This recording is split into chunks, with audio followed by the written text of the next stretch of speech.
we were saying we don't want to be happy. We want other things.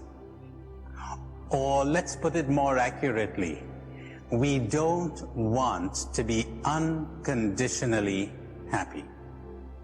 I'm ready to be happy provided I have this and that and the other. And you know what we're really saying? We're saying, you are my happiness, to our friend, or to our God, or to anything. You are my happiness. If I don't get you, I refuse to be happy.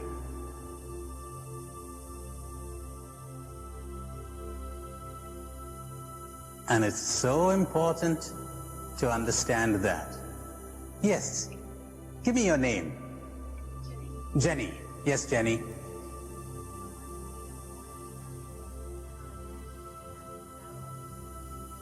All right, that's pretty well put. Wouldn't it rather be that we cannot imagine being happy without all those things? That's pretty accurate, Jenny. Yes. And that's the reason why we don't want it. Because we cannot conceive of the fact that we would be happy without all of those things. We've placed our happiness, we've been taught to place our happiness in all of those things. So that's the first thing we need to do if we want to come awake, which is the same thing as saying, if we want to love, if we want freedom, if we want joy and peace and spirituality. In that sense, spirituality is the most practical thing in the whole wide world. I challenge anyone to think of anything more practical than spirituality as I have defined it. Not piety, not devotion, not religion, not worship. Spirituality, waking up. Wake up. Look at the heartache everywhere. Look at the loneliness. Look at the fear, the confusions, the conflicts in the hearts of people. Inner conflict, outer conflict. Suppose somebody gave you a way of getting rid of all of that. Suppose somebody gave you a way of stopping that tremendous drainage of energy, of health, of the emotions that come from these conflicts and confusions. Would you want that? Suppose somebody showed us a way where we would truly love one another and be at peace at last. Can you think of anything more practical than that? But here you have people thinking that big business is more practical, or politics is more practical, or science is more practical. What's the earthly use of putting a man in the moon when we cannot live on the earth? When have you experienced joy? I am afraid I have never experienced joy. No, sir, please, sir. Go slowly, go slowly, go slowly. Listen to what I have to say.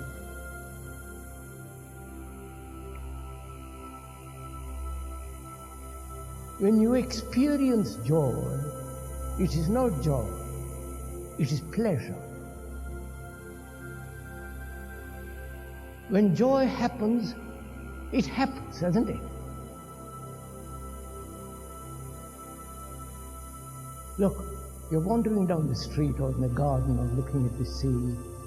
Suddenly, you feel extraordinarily happy, joyous. You see things very clearly. And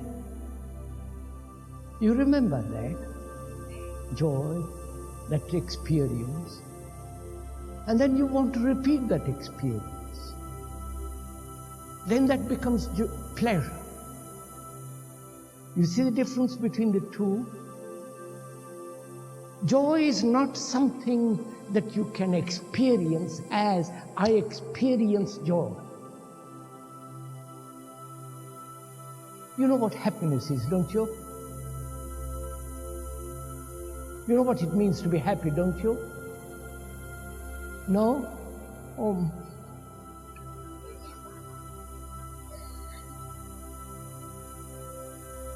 Does that happiness come naturally, or do you cultivate it?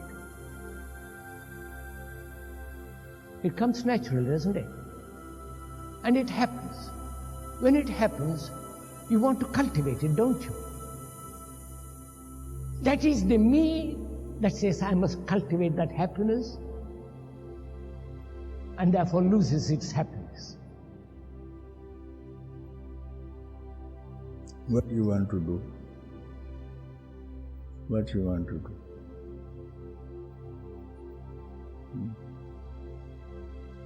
Be happy. Be happy. Yes, then you're not got to do anything for happiness. While to suffer you have to do many things. For happiness you have got not to do anything. Yes. To suffer you must do many things. Yes, you have to pick up some revolver, some round, borrow from someone, hide yourself, shut up the door in the apartment, and then shoot yourself here. So many things. You don't need any revolver here. You don't need any idea also. No idea even. You don't need to do anything whatsoever. And then you will see how happiness reveals from within you. You are suppressing it, you want to suffer. Everybody wants to suffer, nobody wants happiness.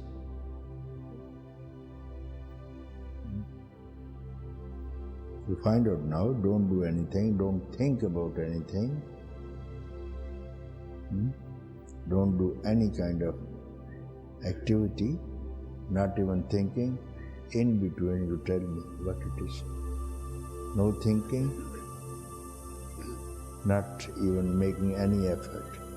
Effort this side, thinking this side, in between.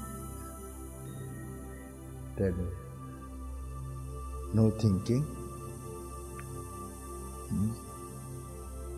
no effort.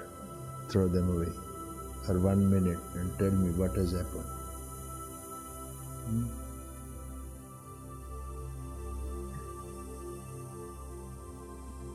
Still you are thinking side you have gone. I said don't think for 1 second and don't activate your body also. For 1 second. It's quite a strong habit. Huh? Thinking is quite a strong habit. Yes, maybe old habit, but you can afford very well 1 second. In the moment, there's nothingness. In the moment, then there's nothing. I don't want that. I don't want that cooked up answer. I want to see your face must tell me.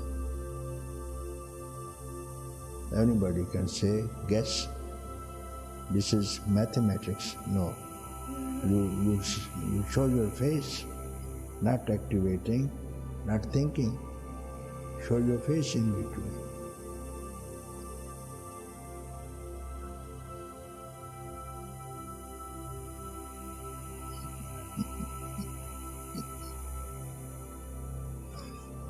If 1 second you can't spend on yourself, this is called graveyard. This is only graveyard. You can't spend among the living 1 second. How can you be happy? Just 1 second. After in a day or in a year, 1 second in a year, you have never spent to keep away from graveyard 1 second in a year, 1 second to a year, that you have not done so.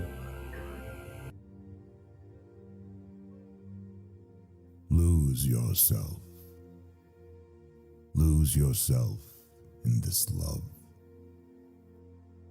When you lose yourself in this love, you will find everything.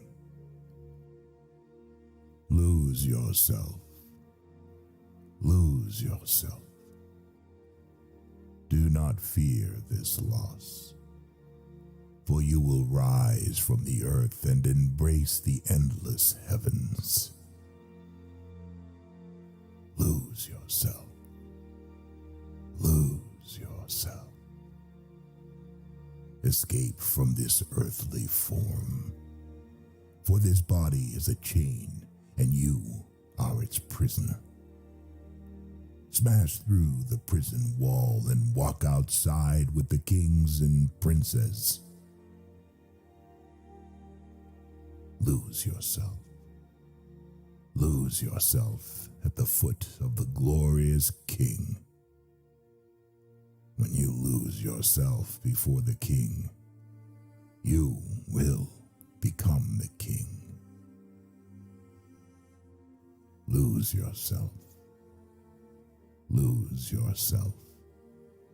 Escape from the black cloud that surrounds you. Then you will see your own light as radiant as the full moon. Now enter that silence. This is the surest way to lose yourself. What is your life about anyway? Nothing but a struggle to be someone. Nothing but a running from your own silence.